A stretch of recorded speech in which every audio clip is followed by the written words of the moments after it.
Talvez você não conheça o ator Octávio Ocaña, que fez uma série lá no México quando ele era criança. A série se chama Vecinos.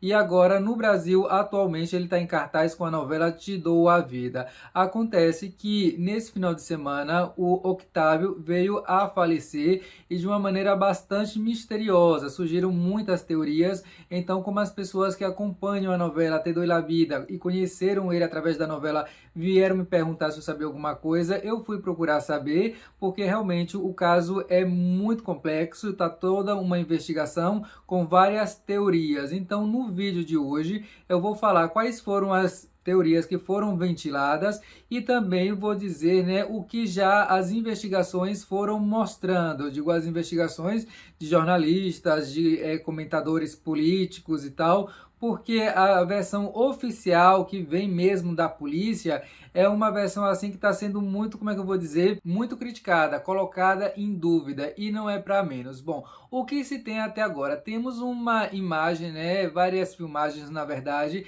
de uma perseguição que a polícia fez ao carro do Octávio, que eles chamam lá de uma caminhonete, né, um carro assim grande e tal. Tem o carro do Octávio e ele está tentando se desviar dos outros carros, ele tenta ultrapassar, enquanto que a viatura da polícia vai atrás dele. Chega um determinado momento da perseguição que o Octávio bate no carro, um carro forte, né? E por isso o carro dele fica bastante amassado. Muita gente pensou que esse amassado do carro foi por conta do choque final, né? No final da perseguição, mas não, foi no meio. Bom, a versão oficial é que ele estava dirigindo em alta velocidade e que a polícia foi atrás dele, mandando ele parar e ele não parou. Por isso que a polícia foi perseguindo ele. Se comentou que teve uma troca de tiros, mas isso depois foi dito que não é verdade, que simplesmente os policiais foram seguir mandando ele parar e ele não parava, ele foi lá batendo nos outros carros,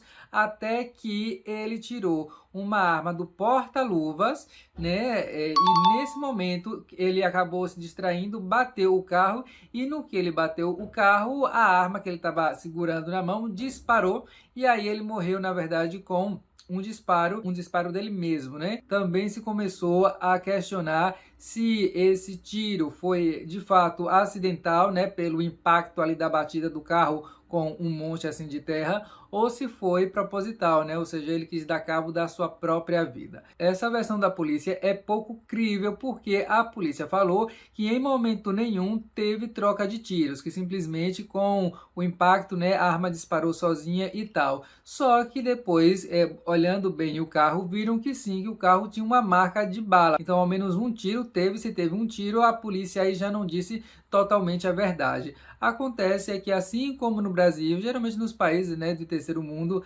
o trabalho da polícia é sempre colocado assim em xeque, porque assim como tem policiais muito bons, tem policiais muito ruins, que são corruptos e tal. Então lá no México também tem um pouco desse pé atrás com a polícia, até mesmo porque as investigações por lá, segundo comentam jornalistas, demoram como 2 meses para solucionar. E esse caso, com apenas 2 dias, a fiscalia, como eles chamam lá, né, já deu o parecer final e disse que o que aconteceu foi esse. Também se comentou que ele levava 2 dias tomando álcool, bebendo juntamente com outros 2 homens que estavam dentro do carro com ele.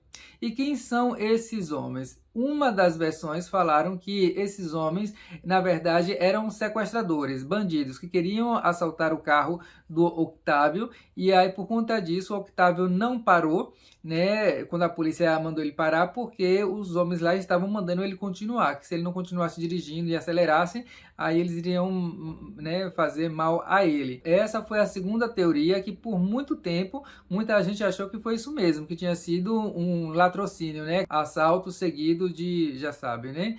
Mas o que acontece é que o pai do menino veio dar várias entrevistas e o pai disse que esses homens que estavam com o filho dele não eram bandidos coisa nenhuma, eram amigos dele, não amigos do Octávio, mas amigos do pai, e que o pai tinha mandado esses homens ficar ali com eles para cuidar do filho deles.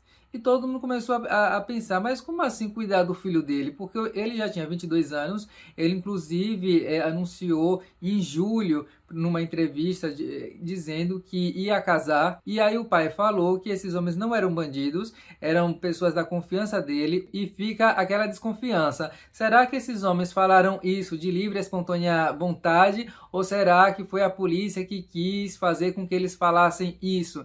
Então, enquanto a imprensa não falar com esses dois, talvez seja difícil, né? Até lembra um pouco essa novela Assim Nos Derram, que tinha um caso mais ou menos parecido, de que tinha ali um policial corrupto que queria dar cabo numa pessoa, então escolheu ali um bode expiatório. Então estão falando que talvez eles estejam usando esses dois homens como bode expiatório, ou seja, alguém para jogar a culpa, e que essas pessoas acabaram assumindo porque estão sendo ameaçados. Pelo menos essa é a teoria de uma parte do público. O que complica muito a versão da polícia é que eles falam, né, que ele estava com a arma na mão, só que tem alguns vídeos de algumas pessoas que conseguiram gravar assim que o carro dele, né, bateu ali num monte de terra e parou de uma vez por todas. E nesses vídeos o Octávio não leva nada nas mãos. Então provavelmente a história de que ele tinha uma arma era mentira. Segundo a polícia, esses vídeos que saíram aí à tona foram feitos depois de já terem recolhido a arma. E aí outros falam, mas eles não podem recolher a arma, porque tem que primeiro fazer toda uma perícia ali na cena do acontecimento, né, do crime, ou do que quer que tenha sido. Aí você pode pensar, Zé, então faz sentido, talvez esses vídeos eles realmente gravaram ali o pessoal depois que a polícia já tinha recolhido a arma. O que acontece é que nesses vídeos o Octávio ainda aparecia com vida, aparecia movendo os braços assim. Então fica aquela coisa, eles tiraram a arma do menino, o menino ainda vivo, né, ali mal, como é que foi isso? E ninguém viu, se estava todo mundo ali, assim que o carro parou já estavam filmando. Então uma coisa não casa com a outra, e a família pede justiça, né? Teve o enterro, o velório do Octávio neste sábado.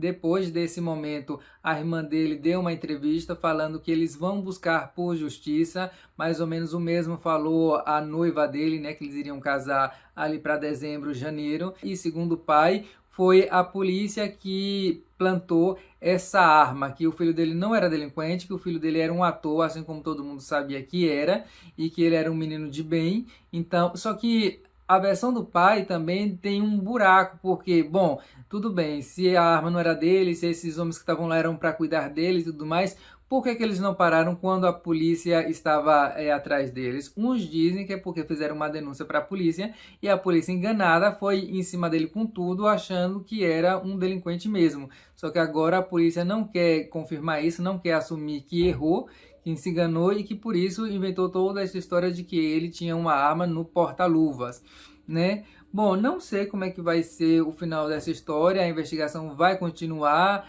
o povo é muito desconfiado em relação às autoridades, né? Então vai ter um pouco de, como é que eu vou dizer, de pé atrás com as outras versões que vão vir, se é que vão vir outras versões, se é que a Procuradoria de Justiça vai reabrir o caso, porque de momento o caso já estava como que fechado. Esse não é o primeiro caso de ator, de atriz, que foi assim muito noticiado tanto no México quanto internacionalmente, né, pela proporção que tomou. Um caso foi o da Julia Marichal, que fez o papel da Negra Coração, assim chamavam ela na novela Marimar. Já fiz um vídeo contando este caso aqui no canal, se você não assistiu e tem a curiosidade de ver, assista para saber o que aconteceu com ela. Realmente foi assim muito triste, e não é a primeira vez e nem será a última, infelizmente, acho eu, que vai ter esses casos mal explicados. Um caso, por exemplo, foi o da Carla Álvares, né, dessa atriz que fez a novela Mentira, Maria Mercedes. Até falei que qualquer dia eu vou fazer um vídeo aqui sobre ela, porque o caso dela também merece assim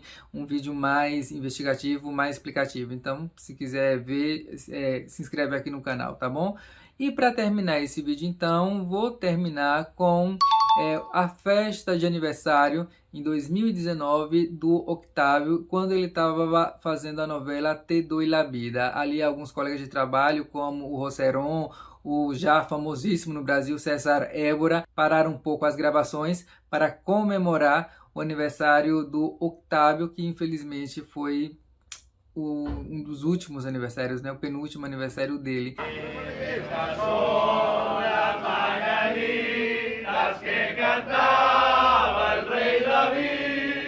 A los muchachos blanquitos que las cantaban.